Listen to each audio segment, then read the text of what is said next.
Bonjour et bienvenue, c'est Bertrand de la Fondation Magister, l'école des héros du monde réel, pour la troisième partie de la stratégie gagnante d'échouer ce qu'on s'efforce de réussir. Dans le dernier épisode, je commençais à vous expliquer que la réussite durable dans le jeu de la vie, elle dépend de la pièce avec laquelle vous jouez, à savoir le fond duquel vous opérez votre existence. Vos croyances profondes, vos connaissances développées, vos compétences rodées, votre tolérance au stress, etc., etc. Tout ce que vous portez de manière latente avec vous et à partir duquel vous opérez dans le présent. Et je vous disais ainsi que plus on accumule les échecs rapidement, plus on accélère l'évolution de la pièce avec laquelle on joue, et par conséquent plus on accélère la venue de la réussite durable et constante dans sa vie. Parce qu'encore une fois, si vous êtes une personne à peu près normale, vous n'allez pas trouver par hasard comment réussir votre vie de manière durable. Vous allez peut-être réussir quelques trucs de manière un peu accidentelle, parce que la nature est bien faite, mais c'est tout. Pour réussir de manière constante et durable sur le premier plan, il faut derrière comprendre comment fonctionne le jeu auquel on joue et avec quoi on joue. Il faut derrière avoir développé un fond d'opération super solide avec les bonnes constantes internes. Et pour ça, on a besoin d'expérimenter, d'accumuler des données et d'avoir un feedback sur notre expérimentation. La réussite vient de l'amélioration et l'amélioration vient de l'échec. Clairement, pour moi, la vie moderne n'est pas un jeu de hasard, mais un jeu contre le hasard. Un jeu contre soi-même. Contre les propres failles que l'on n'a pas choisi d'avoir. Certes, tu ne choisis pas le ticket avec lequel tu rentres dans le jeu, mais tu as la possibilité de le faire évoluer, ce foutu ticket. Tu as la possibilité de le transformer en ticket gagnant. À partir du moment où tu prends conscience de ton existence, le but du jeu, ça ne devient pas de trouver le bonheur et la réussite comme si c'était des objets externes sur lesquels on peut finir par tomber avec un peu de chance. Le but du jeu, ça devient de trouver les moyens de réduire le hasard du jeu au maximum. En explorant ton potentiel et celui du monde, en accumulant des données, en trouvant qui tu es, quelles sont les valeurs fortes qui vont porter ta vie et quelle est ta place idéale dans tout ce joyeux bordel. Ce que tu ne peux pas savoir sans t'être essayé à diverses expérimentations assez poussées. Parce que tu ne peux pas savoir si ta vision, tes buts et tes valeurs sont vraiment les bons tant que tu n'as pas été confronté à des obstacles et à des situations difficiles qui vont les mettre à l'épreuve. Si ta vision, tes buts et tes valeurs actuelles ne sont pas optimaux, ils ne vont pas supporter la confrontation. Tu vas te battre 1 an pour eux, tu vas te battre 2 ans pour eux, peut-être plus, mais tu ne vas pas te battre toute ta vie pour eux s'ils n'en valent pas la peine. L'accumulation d'obstacles et de difficultés vont finir par te les faire abandonner. Car au bout du compte, ils n'en vaudront pas la peine. Ils sont un peu trop faibles et superficiels pour supporter ta vie de manière globale. Vraiment, il n'y a rien de tel qu'une situation qui tourne à l'échec pour mettre en évidence la limite de notre vision, de nos buts et de nos valeurs actuelles. Quand ta situation tourne progressivement à l'échec, c'est comme si le monde te faisait participer à une vente aux enchères et n'arrêtait pas de monter le prix de l'offre pour laquelle tu es engagé. Pour être sûr que tu réalises bien dans quoi tu t'investis. Et bien souvent, on finit par se rétracter parce que ça va trop loin. Et donc, quand tu en arriveras à cet échec interne dans ta vie, quand tu toucheras le fond, tu réévalueras assez naturellement ta vision, tes buts et tes valeurs pour les approfondir. Et ce raffinage post-échec va pouvoir se répéter plusieurs fois jusqu'à ce que ta vision, tes buts et tes valeurs deviennent vraiment profonds et optimaux. Quand tu en seras arrivé à ce stade dans ta vie, ta vision, tes buts et tes valeurs en vaudront toujours la peine et rien ne te fera abandonner. Ils te donneront de l'énergie qui portera ta vie de manière stable et non pas de manière sporadique. Et c'est pour ça que, dans l'épisode précédent, je vous disais que je trouve les médicaments antidépresseurs dangereux. C'est comme un hack qui empêche ce processus. Tu peux avoir une mentalité médiocre, une vocation médiocre, des amis médiocres, un conjoint médiocre, des habitudes malsaines, bref, une situation qui ne te rend pas heureux. Les médicaments vont te faire accepter cette situation. Tu vas te résigner et te dire que c'est la vie, c'est comme ça.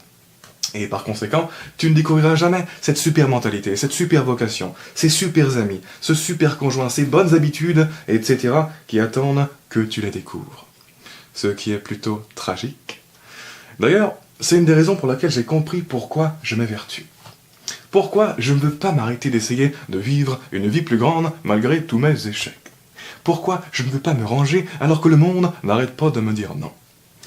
Parce qu'en fait, si tu t'arrêtes d'avancer et de croire en tes rêves, eh bien tu meurs.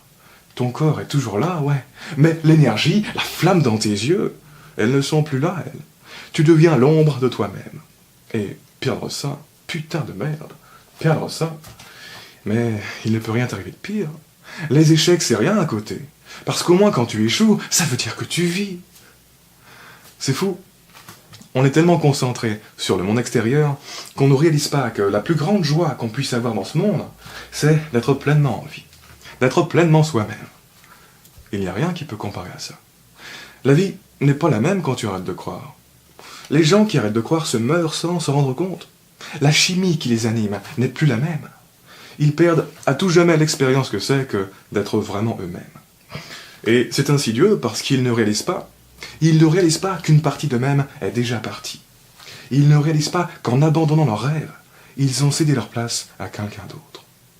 Parce que la seule manière que tu as de supporter la vie après ça, c'est de ne plus être là. C'est d'avoir encastré ces parties de toi si profondément dans les cachots de ton inconscient que tu traverses la vie endormi, anesthésié par ton propre esprit.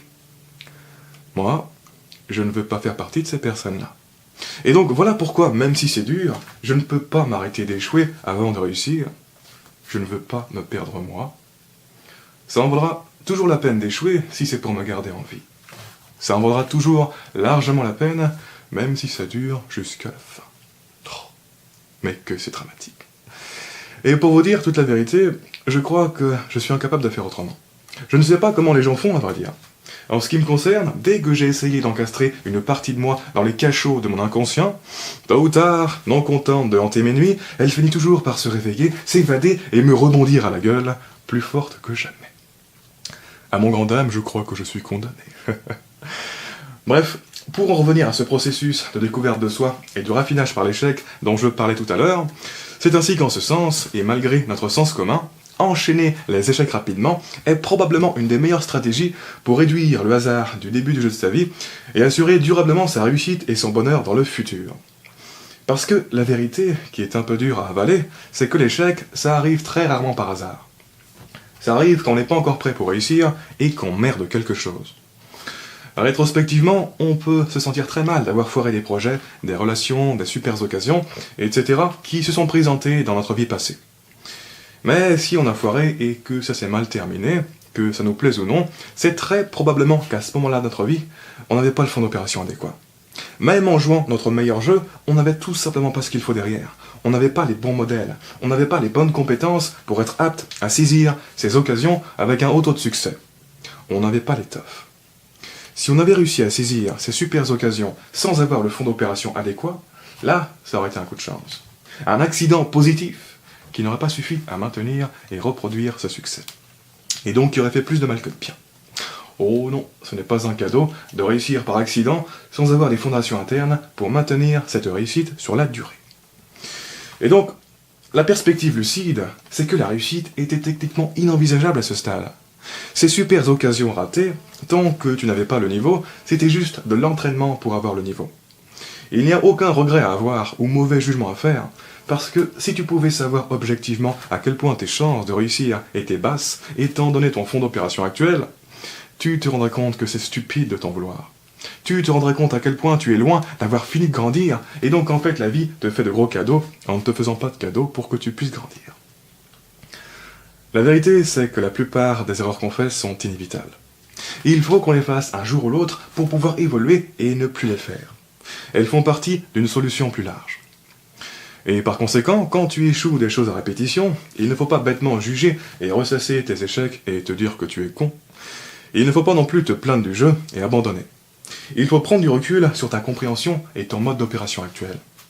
Parce que quand tu perds à répétition, c'est que tu ne comprends pas vraiment le jeu auquel tu joues. C'est qu'il te manque quelque chose. C'est que tu as des angles morts dans ta stratégie. Et il faut avoir le réflexe de te remettre en question et de ne pas ignorer ce feedback négatif que te renvoie le monde. Il faut avoir le réflexe de te demander « Qu'est-ce que j'ai raté ? Qu'est-ce que j'ai merdé pour que je me retrouve en situation d'échec ?» Parce qu'il y a pratiquement toujours une réponse à trouver pour débloquer ta situation.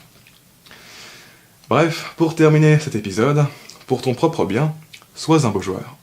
Ne perds pas de vue que ce monde dans lequel on vit, tu vas rester encore longtemps dedans.